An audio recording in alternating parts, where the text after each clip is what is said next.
Hello friends, this is Gautam Pandey coming up with the next round of बस 5 मिनट। In this video we will discuss about green comet और साथ ही साथ ये भी समझेंगे why is it green in colour. तो first of all let's see why is it in news. आखिर ये जो ग्रीन कॉमेट है आखिर न्यूज में क्यों है, पहले जरा इसको समझते हैं। देखिए रिसेंटली एक न्यूज़ काफ़ी ट्रेंडिंग है जिसमें कहा गया है कि आफ्टर नियरली 50,000 ईयर लेटर, आप समझिए कि 50,000 साल बाद एक ऐसी कंडीशन बन रही है जिसमें ग्रीन कॉमेट अर्थ के काफ़ी पास से गुजरने वाला है। तो एज ए स्टूडेंट हमारे लिए इंपॉर्टेंट ये हो जाता है समझना कि आखिर ग्रीन कॉमेट है क्या।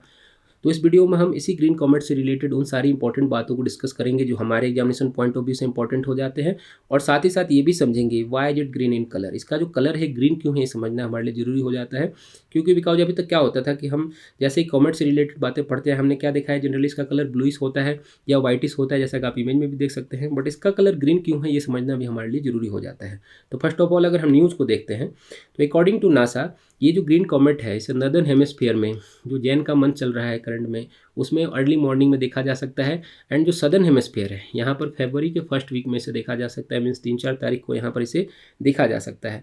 अकॉर्डिंग टू नासा अगर हम बात करते हैं तो according to NASA comet could be visible with the telescope and binocular and might possible है कि अगर सारी चीज़ें क्लियर रही, मीन्स स्काई पूरी तरह से क्लियर रहा तो इसे नेकेड आई से भी देखा जा सकता है। मीन्स ऐसा कोई ज़रूरी नहीं है कि इसके लिए टेलीस्कोप और बाइनाकुलर की जरूरत हो, मीन्स आप भी इसे नेकेड आई से देख सकते हैं सारी चीज़ें अगर फेवरेबल रहती हैं। आगे बढ़ते हैं, हम जरा समझते हैं कि ग्रीन कॉमेट है क्या। देखिए ग्रीन कॉमेट को समझने से पहले समझना ये जरूरी हो जाता है कि कॉमेट क्या होता है, क्योंकि जनरली कॉमेट और जो एस्टेरॉइड्स होते हैं इससे रिलेटेड लोगों को काफ़ी कन्फ्यूजन होता है। तो पहले जरा इसको समझ लेते हैं कॉमेट क्या होता है, उसके बाद समझेंगे कि ग्रीन कॉमेट क्या है। देखिए अगर कॉमेट और जो एस्टेरॉइड्स हैं उससे रिलेटेड बातें करें तो बोथ आर डिफरेंट ऑब्जेक्ट हैं, ऐसा समझना जरूरी है। क्या है ये जो कॉमेट है, ये जो एस्टेरॉइड है, बोथ आर डिफरेंट है, दोनों सिमिलर नहीं है। कॉमन दोनों में क्या है कि दोनों ही सेलेस्टियल बॉडी है, ये पॉइंट याद रखिएगा। मीन्स दोनों क्या है, खगोलीय पिंड है, और दोनों का जो फॉर्मेशन हुआ था ये फॉर्मेशन हुआ था 4.6 बिलियन ईयर एगो। ये पॉइंट याद रखिएगा, 4.6 बिलियन ईयर एगो हुआ था। मीन्स जब सोलार सिस्टम फॉर्म हो रहा था उसी टाइम इनका भी फॉर्मेशन हुआ था। अगर डिफरेंसेज की बात करते हैं और भी डिफरेंसेज क्या है दोनों में, तो ऐसे समझिए कि comets are made up with dust, ice and rocks. ये जो कॉमेट होते हैं ये किससे बने होते हैं, ये बने होते हैं डस्ट से, आइस से एंड रॉक से।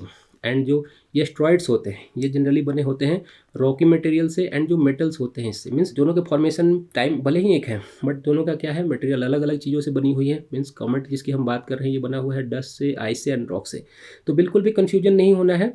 कॉमेट को हिंदी में हम क्या बोलते हैं, धूमकेतु बोलते हैं, और ये जो एस्टेरॉइड है उसे हम क्षुद्र ग्रह बोलते हैं। तो ये पॉइंट यहाँ पर समझ लेना जरूरी है। आगे बढ़ते हैं, और जिस कॉमेट की हम बात कर रहे हैं तो कॉमेट्स की जिसकी हम बात कर रहे हैं जिस ग्रीन कॉमेट की, इसे नाम दिया गया है C/2022 E3ZTF। अब ये समझना जरूरी है कि इसका नाम ऐसा क्यों दिया गया है। जनरली होता क्या है कि जिस कॉमेट को जो फाउंड करते हैं, जो स्पॉट करते हैं, उन्हीं के नाम पे इसे रख दिया जाता है। और जिसकी हम बात कर रहे हैं जिस ग्रीन कॉमेट की, इसका नाम दिया गया है C/2022 E3ZTF। ये जो ZTF है ये अमेरिका में सिचुएटेड है। जो जुबिकी ट्रांजिट फैसिलिटी है उन्होंने इसे स्पॉट किया था, उन्हीं के नेम पर इसका नाम रख दिया गया है ZTF। मीन्स जो ZTF जुड़ा हुआ है, जिन्होंने इसे फाउंड किया उसके कारण इसका नाम रख दिया गया है।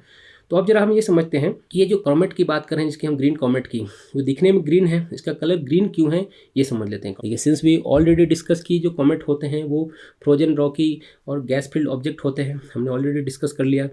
तो ये जो कॉमेट है इसमें क्या है, ice and rocks and gas बने हुए हैं एंड सोलार सिस्टम के फॉर्मेशन से बने हुए हैं। जैसा कि हमने डिस्कस किया कि जब सोलार सिस्टम बन रहा था उस टाइम इनका भी फॉर्मेशन हुआ था। और सबसे इम्पॉर्टेंट बात क्या होती है कि अदर लाइक बॉडीज जितने भी सोलर सिस्टम में बॉडीज होती हैं, अदर बॉडीज की तरह स्पेस में कॉमेट जो होते हैं उनके पास भी अपना एक ऑर्बिट होता है। Means they have also orbit, and ये उसी ऑर्बिट में चक्कर लगाते रहते हैं। मीन्स समझिए कि एक ऑर्बिट है जिसमें ये चक्कर लगाते रहते हैं।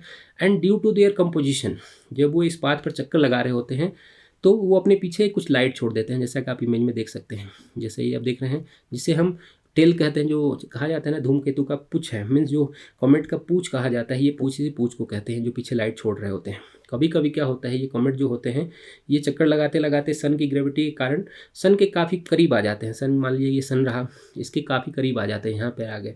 तो ऐसी सिचुएशन में क्या होगा कि ये जो सनलाइट होता है इस पर पड़ता है इस कॉमेट पे, तो ऑलरेडी हमने डिस्कस किया कि ये किससे बने होते हैं, डस्ट एंड गैस से बने होते हैं। तो जब ये हीटअप होने लगता है, जो इनका गैस है, डस्ट वगैरह हीटअप वगैरह होने लगता है, तो ये इसे क्या करने लगते हैं, इमिट करने लगते हैं। सनलाइट पड़ने के कारण दूर से देखने में क्या लगता है, जनरली ये ब्लूइश और लाइटिश लगते हैं, वाइट लाइटिश होता है इनमें, तो ये लगते हैं बट कभी कभी कंडीशन हो जाती है ग्रीन लिखने लगते हैं। ग्रीन होने के पीछे कारण क्या है समझिए कि ग्रीन होने के पीछे सबसे बड़ा कारण जो होता है डायटोमिक कार्बन। ये जो डायटोमिक कार्बन है ये सबसे बड़ा कारण होता है। ये डायटोमिक कार्बन होता है, ये जो कॉमेट होते हैं उसके हेड में, पूंछ वाला हिस्सा हमने क्या किया, टेल तो ये हो गया, ये हो गया हेड। तो हेड वाले हिस्से में ये डायटोमिक कार्बन होते हैं जो पेयर्स ऑफ कार्बन्स एटम से बने होते हैं, मीन्स आपस में जुड़े होते हैं। एंड ये कॉमेट जब हीट होते हैं, सनलाइट पड़ने के कारण क्या होता है कि ये ग्रीन कलर इमिट करने लग जाते हैं। जैसा कि ऑलरेडी हमने डिस्कस किया, कलर पड़ा तो क्या हो, पहले वाइट लाइट इमिट हुआ, ब्लू लाइट इमिट हुआ, बट जब यहाँ पर ये डायटोमिक कार्बन पे जब हीटअप होता है तो ये ग्रीन कलर इमिट करने लगता है। और सबसे इंपॉर्टेंट बात क्या होती है कि जैसे इस पे सन की जो अल्ट्रावायलेट रेज होती है, जिसके कारण ये पूरी तरह से ग्रीन कलर में इमिट होने लग जाता है, जिसके कारण पूरा का पूरा जो कॉमेट होता है हमें ग्रीन कलर दिखने लग जाता है। तो अब आप आसानी से समझ सकते हैं कि ये जो ग्रीन कॉमेट है इसका कलर ग्रीन क्यों है, क्योंकि इसमें जो डायटोमिक कार्बन होते हैं उस पर जब अल्ट्रावायलेट रेज पड़ती है जिसके कारण ये ग्रीन कलर इमिट करने लगते हैं और पूरा का पूरा कॉमेट हमें ग्रीन कलर दिखने लगता है। नहीं तो जनरली क्या होगा, ये जो कॉमेट होगा ये ब्लू शेड में होगा या वाइट लाइट शेड में होता है। तो होप आपको ये वीडियो समझ में आया होगा। Thanks for watching.